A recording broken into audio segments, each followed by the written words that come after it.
नमस्ते साथियों, कैसे हैं आप लोग। आशा करता हूं कि आप लोग ठीक तरह से होंगे और अपना अध्ययन ठीक तरह से कर रहे होंगे। भारतीय इतिहास की यात्रा का यह 56वां व्याख्यान है।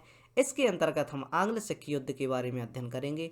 आंग्ल सिख युद्ध जो कि सिख सेना व अंग्रेजी सेना के मध्य हुए।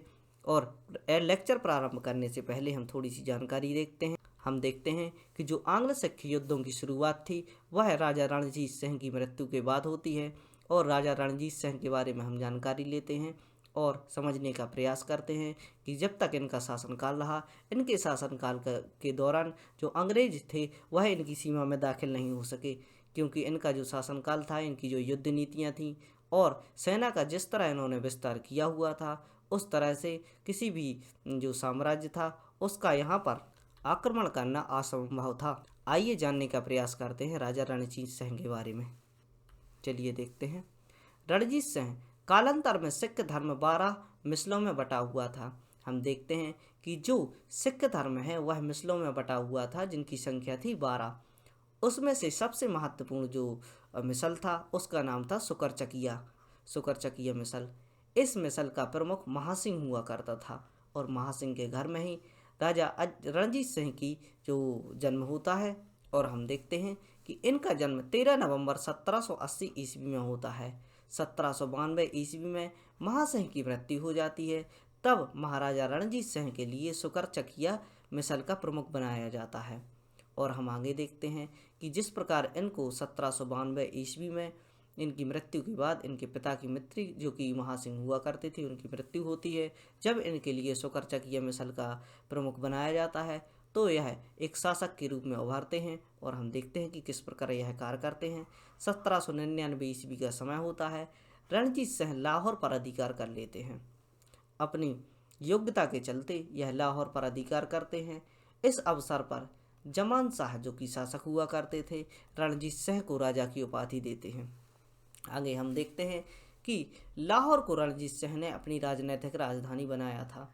जब यह लाहौर पर अधिकार करते हैं तो लाहौर पर अधिकार करने के पश्चात उसको अपनी राजनीतिक राजधानी बना लेते हैं।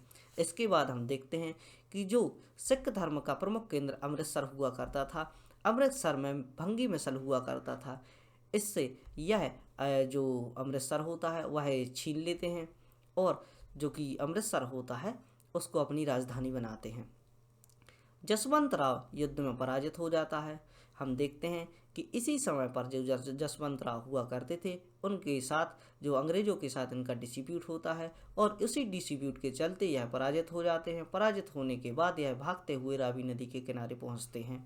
रावी नदी के किनारे पहुंचकर जब हम देखते हैं कि इस समय पर यहाँ पर जो रणजीत सिंह थे उनका शासन हुआ करता था, जो कि लाहौर क्षेत्र में बहा करती थी। उसमें हम देखते हैं कि इसका पीछा करते हुए अंग्रेज अधिकारी जनरल लेक आता है और यहीं पर जनरल लेक महाराजा रणजीत सिंह व जसवंत को शरण न देने के लिए कहता है। हम जब देखते हैं कि जो जसवंत सिंह हैं वह भागकर जो कि रावी नदी के किनारे आते हैं और इसी स्थान पर 3 लोगों की मुलाकात होती है। इन 3 लोगों में राजा रणजीत सिंह होते हैं और एक होते हैं जनरल लेक जो कि एक अंग्रेजी अधिकारी थे और जसवंत सिंह होते हैं जो कि विवादित स्थान पर जिनसे इनका विवाद चल रहा था। और जसवंत सिंह द्वारा इनसे जो राजा रणजीत सिंह हैं इनसे सहायता मांगी जाती है। सहायता के चलते जनरल लेक द्वारा कहा जाता है कि आप इस समझौते के बीच में मत आइए और रणजीत सिंह फिर इसके बीच में आते हैं और 3 लोगों के बीच त्रिपक्षीय संधि होती है।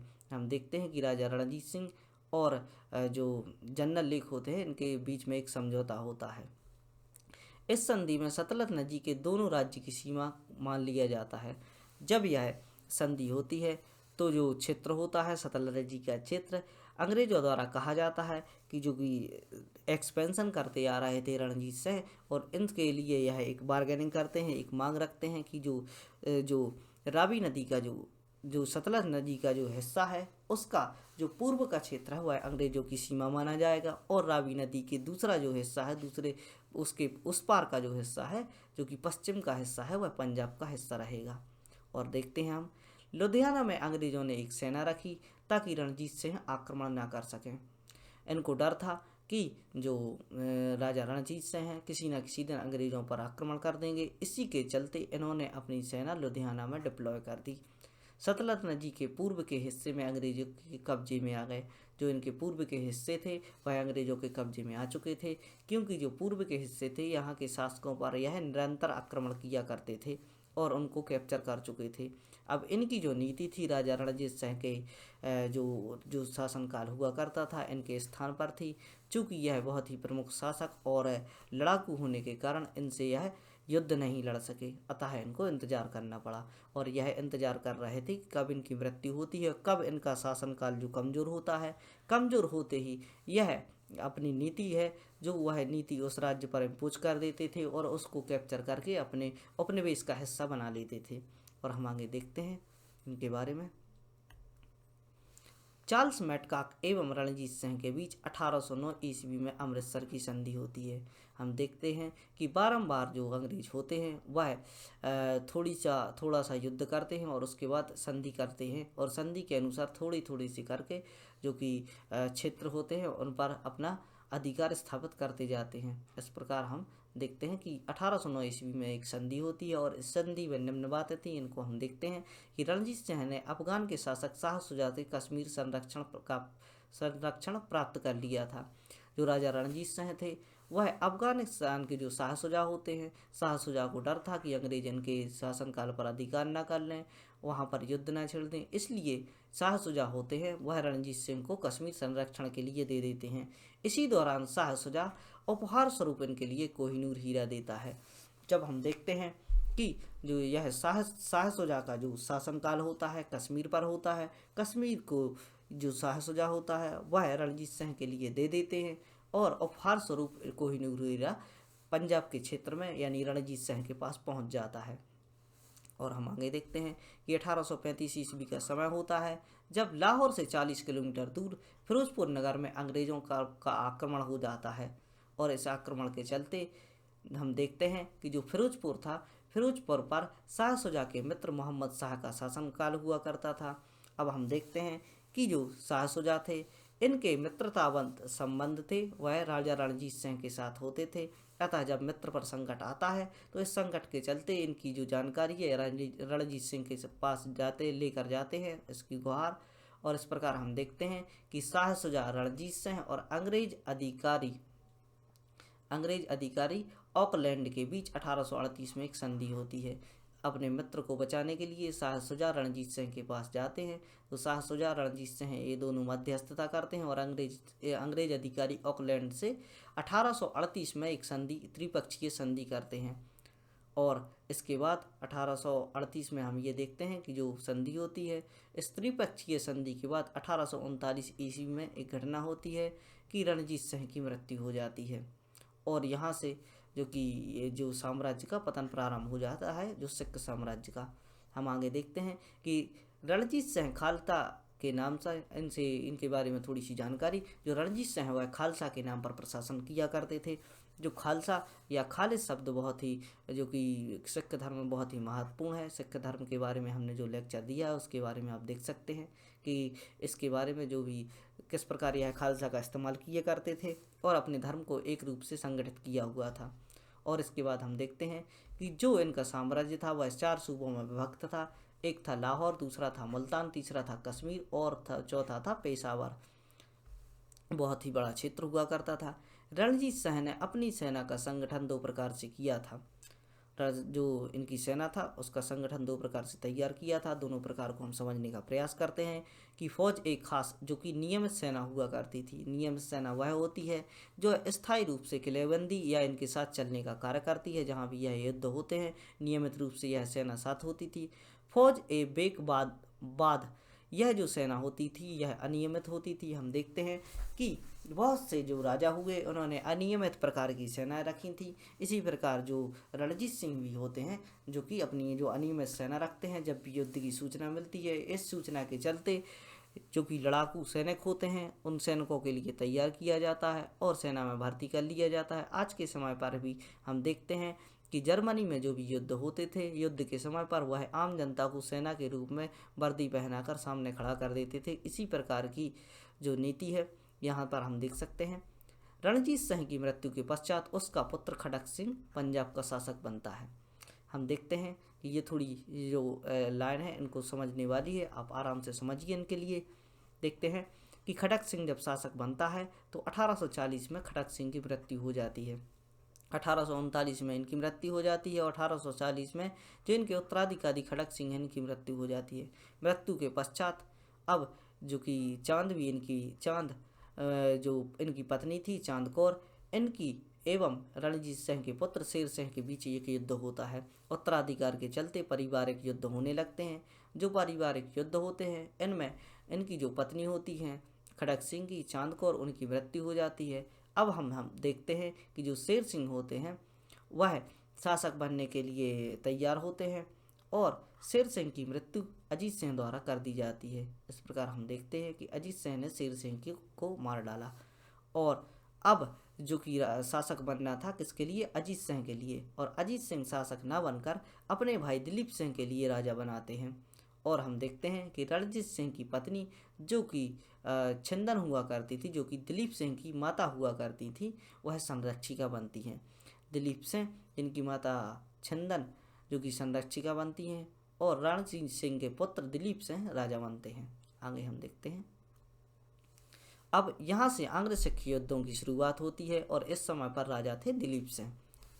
और दिलीप सिंह जो कि युद्ध लड़ने नहीं जाते, इनकी सेना और अंग्रेजी सेना के मध्य युद्ध होता है। प्रथम आंग्ल सिख युद्ध के बारे में हम देखते हैं कि सिख युद्ध में अंग्रेजों एवं सिख सेना के बीच युद्ध होता है। अंग्रेजों की ओर से अंग्रेजी सेनापति लॉर्ड गफ एवं सिख सेना की ओर से लाल सिंह द्वारा जो नेतृत्व किया जाता है वह लाल सिंह के द्वारा किया जाता है। सिख सेना का वह भाग लेते हैं। इस युद्ध में लाल सिंह के नेतृत्व वाली सिख सेना पराजित हो जाती है। पहली बार जो हार इनको माननी पड़ती है। जब सिखों की पहली हार होती है तो इनके बीच में लाहौर की संधि होती है और लाहौर की संधि की चलते बहुत सी शर्तें जो अंग्रेजों द्वारा जो कि दिलीप सिंह होते हैं उन पर इम्पोज की जाती है। अब हम देखते हैं कि जब यह युद्ध में जीतते हैं तो युद्ध में जीतते ही इनकी महत्वाकांक्षाएं बढ़ने लगती हैं। महत्वाकांक्षाओं के चलते द्वितीय आंग्ल सिख युद्ध होता है। 1546 में यह युद्ध समाप्त हो चुका था, जो कि लाहौर की संधि से समाप्त हुआ था। एवं 47 व 48 दो वर्ष की समय लेते हैं और 48 में जो इनकी महत्वाकांक्षाएं बढ़ रही थी, इनके चलते लॉर्ड गफ के नेतृत्व वाली एक सेना फिर से यहाँ पर आती है और शेर सिंह व छतर सिंह जो कि सिख सेनापति होते हैं उनके नेतृत्व में सिख सेना आती है। सिख सेना और लॉर्ड गफ के मध्य जो युद्ध होता है, इस युद्ध में सिख सेना फिर से पराजित हो जाती है। यानी हम देख सकते हैं कि द्वितीय जो सिख युद्ध होता है, आंग्ल सिख युद्ध होता है, यह एक निर्णायक युद्ध होता है और इस युद्ध में पूर्ण रूप से अंग्रेज यहाँ पर इनको पराजित कर देते हैं। इस युद्ध के समय भारत के गवर्नर लॉर्ड डलहौजी हुआ करते थे। 48 के समय हम देख सकते हैं कि जनरल लॉर्ड डलहौजी यहाँ पर शासक हुआ करते थे, जो कि हड़प नीति के जनक कहे जाते हैं। भारत का एक प्रमुख क्षेत्र जो कि झांसी हुआ करता था, वहाँ पर यह इस प्रकार की नीति चला रहे थे। इससे हम समझ सकते हैं कि भारत में जो व्यवस्थाएं थी वह किस प्रकार चल रही थी, किस प्रकार अंग्रेज जो कि भारतीय क्षेत्र देसी क्षेत्रों के लिए अपने कैप्चर में लेते थे, तरह तरह की नीतियां बनाकर संधि कर उस राज्य की कमजोरी का फायदा उठाते हुए उस पर यह आक्रमण करते थे और उसको अपना व्यापारिक उपनिवेश बना लेते थे। इस युद्ध के बारे में लॉर्ड डलहौजी ने कहा था कि जो युद्ध होता है, हम देखते हैं कि जो दो सेनापति थे जो कि शेर सिंह व छतर सिंह होते हैं, यह बहुत ही वीरता के साथ इस युद्ध को लड़ते हैं और इस युद्ध के बाद जो डलहौजी होते हैं उनको कहना पड़ता है कि भारी खर्च उठाकर ऐसी विजय प्राप्त की है जो हार के बराबर है। यानी इस युद्ध को लड़ने में इनको इतना खर्चा हो जाता है कि जो हार के समान हो जाता है। युद्ध के अंत में महाराजा दिलीप सिंह को अंग्रेजों को 5 लाख रुपए वार्षिक पेंशन देकर महारानी छिंदन के साथ इंग्लैंड भेज दिया जाता है। हम देखते हैं कि दिलीप सिंह होते हैं और इनकी माता होती हैं जिनका नाम छिंदन होता है।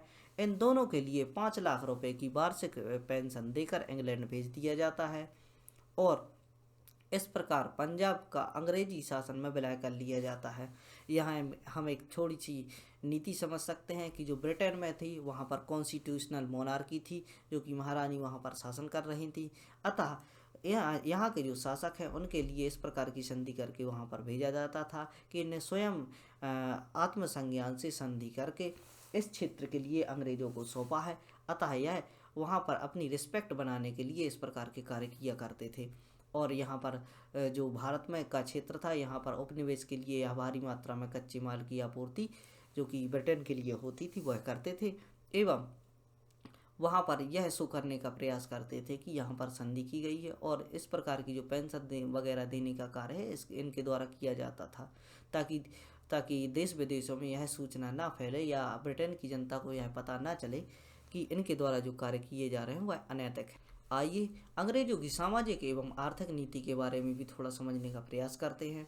चूँकि छोटे छोटे से टॉपिक हैं और पूरा करना है, इसलिए हम देखते हैं कि स्थायी बंदोबस्त जो व्यवस्था है, स्थायी बंदोबस्त व्यवस्था एक प्रकार की जमींदारी व्यवस्था थी। इसके तहत अंग्रेज राज्य की जमीन को जमींदारों को दे देते थे। अब हम देखते हैं कि स्थायी बंदोबस्त व्यवस्था किस प्रकार शुरू हुई। एक व्यक्ति थे लॉर्ड कॉर्नवालिस, जब यहाँ के गवर्नर बनते हैं, और स्थायी बंदोबस्त व्यवस्था की जो मांग है वह ब्रिटेन द्वारा की जाती है कि जो यहाँ पर जो उपनिवेश तो बना चुके थे ये लोग, वहाँ से मैग्ना कार्टा दिया जाता था जिसके माध्यम से यह यहाँ पर शासन किया करते थे। और कॉर्नवालिस से ब्रिटेन की सरकार कहती है कि आप जो यहाँ पर नीति चला रहे हैं यहाँ से कुछ स्थायी बंदोबस्त कीजिए ताकि कर की उगाही की जा सके। इस प्रकार हम देख सकते हैं कि स्थायी बंदोबस्त व्यवस्था एक जमींदारी व्यवस्था थी जो कि कर वसूलने के लिए बनाई गई थी। इसके तहत अंग्रेज राज्य की ज़मीन को जमींदारों को दे देते थे। जो स्थानीय जमींदार हैं उनके लिए यह ज़मीनें दे देते थे और एक साथ जो पैसा था इनसे वसूली किया करते थे। और इस प्रकार हम देख सकते हैं कि उसके स्थान पर जमींदारों से पैसा लिया जाता था। एक प्रकार से हम देख सकते हैं कि यदि कोई ज़मीन हम ठेके पर दे देते हैं तो उसका जो पैसा है वो पहले ही वसूल लिया जाता है और उसके बाद वो कृषि पर जिस प्रकार की व्यवस्था चलाता है, जो भी उगाही उसको करनी होती है वह किसान कर लेता है। इस प्रकार यह जमींदारों के लिए जमींदारी प्रथा की शुरुआत थी और जिसमें हम देखते हैं कि स्थायी बंदोबस्त की व्यवस्था की गई थी। पहले यह व्यवस्था 1 वर्षीय थी, थोड़े समय के बाद यह 5 वर्षीय कर दी गई, लेकिन कॉर्नवालिस ने इस व्यवस्था को 10 वर्षों के लिए लागू कर दिया गया। यह इसमें थोड़ी सी दिक्कतें होती थी। जो भी 1 वर्ष में जो ज़मीनें दी जाती थी उससे प्रॉपर जो भी कर है उसकी वसूली नहीं हो पा रही थी, इसलिए इसका जो दायरा है वह 5 वर्ष कर दिया गया। 5 वर्ष के लिए ज़मीनें दी गई ताकि ज़्यादा से ज़्यादा मात्रा में धन अर्जित किया जा सके। इसके बाद हम देखते हैं कि जब कॉर्नवालिस आते हैं जो कि लोक सेवा के जनक कहा जाता है, यह इन्होंने भारत में लोक सेवा की शुरुआत की थी। प्रशासनिक व्यवस्थाओं की बहुत ही अच्छी समझ होने के कारण यह इस जो जमींदारी प्रथा है इसकी जो स्थायी बंदोबस्त की प्रथा है उसको बढ़ा देते हैं और 10 वर्षों के समय के लिए यह लागू कर देते हैं। चूँकि 10 वर्षों के लिए किसी ज़मींदार को जब ज़मीन दी जाती थी तो यह बहुत ही ज़्यादा पैसा यहाँ से वसूला जाता था। और हम आगे देखते हैं कि जो सूर्यास्त नियम है वह 1794 ईस्वी में लाया गया था और स्थायी व्यवस्था का जनक जॉन शोर को कहा जाता है। बहुत ही प्रमुख क्वेश्चन जो कि पेपर में पूछ लिया जाता है कि स्थायी व्यवस्था का जनक कैसे कहा जाता है, तो वह जॉन शोर के लिए कहा जाता है। रैयतवाड़ी व्यवस्था के बारे में हम देखते हैं कि यह व्यवस्था अंग्रेजों द्वारा राज्य की भूमि को कृषि कार्य हेतु किसानों को सौंपते थे एवं उसमें उपज का भाग लेते थे। जब हम देख सकते हैं कि स्थानीय लेवल पर इसके लिए एक शब्द होता है, यहाँ पर इसको भगाई कहा जाता है। इसके अनुसार ये जो इसकी जो नीति होती है कि जो भी किसान होता है उसके लिए ज़मीन दे दी जाती है और वो जो वहाँ से फसल की उगाही की जाती है उसमें से एक हिस्सा जो कि ज़मीन का मालिक होता है उसके लिए दिया जाता है और आधा हिस्सा किसान के पास रहता है। यह व्यवस्था रैयतवाड़ी व्यवस्था कहलाती है। रैयतवाड़ी व्यवस्था का जन्मदाता टॉमस मुनरो को कहा जाता है। अब हम देखते हैं कि महलवाड़ी व्यवस्था तैयतवाड़ी व्यवस्था के समान ही थी। महलवाड़ी व्यवस्था जो कि इसके जनक इनको लॉर्ड मैकेंजी के लिए महलवाड़ी व्यवस्था का जनक कहा जाता है। यह व्यवस्था रैयतवाड़ी के समान थी, लेकिन लागत तय करने के लिए नक्शे व रजिस्टर का प्रयोग किया जाने लगा। महलवाड़ी जो अपडेट वर्जन था, अपडेट वर्जन में हम देखते हैं कि जो रैयतवाड़ी व्यवस्था थी इसमें केवल कृषि को दे दिया जाता था और नाप तोल करके यह जो ज़मीन से प्राप्त जो भी हिस्सा होता था, जो भी इनके द्वारा फसल उगाही की जाती थी उसका आधा हिस्सा उनके पास होता था जो कि मालिक हुआ करते थे, और आधा हिस्सा किसानों के पास हुआ करता था।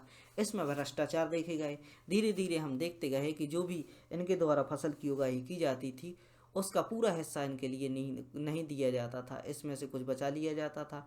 चूँकि पर्याप्त ध्यान न रखने के कारण इस व्यवस्था में व्यवस्था में जो अपडेट किए गए, अपडेट के माध्यम से इसको नाम भी बदल दिया गया, जिसे महलवाड़ी व्यवस्था कहा गया। महलवाड़ी व्यवस्था में अब प्रॉपर रजिस्टर रखकर, भूमि के नक्शे बनाकर, उस चीज़ की वहाँ पर जितनी भी फसल उगती है उसका एक आकलन कर देते और आकलन के अनुसार उस फसल के लिए 2 हिस्सों में बांटा जाता था। इस प्रकार की व्यवस्था को समझते हुए आज का व्याख्यान हम समाप्त करते हैं। आशा करता हूँ कि यह छोटा सा प्रयास आपको समझ आ रहा होगा। यदि आपको यह चीज़ें सही लगती हैं तो आगे जो भी बच्चे जिनको इस प्रकार की जानकारियों की ज़रूरत है उन तक फैलाने का प्रयास कीजिए। खुश रहिए, पढ़ते रहिए। धन्यवाद। जय हिंद।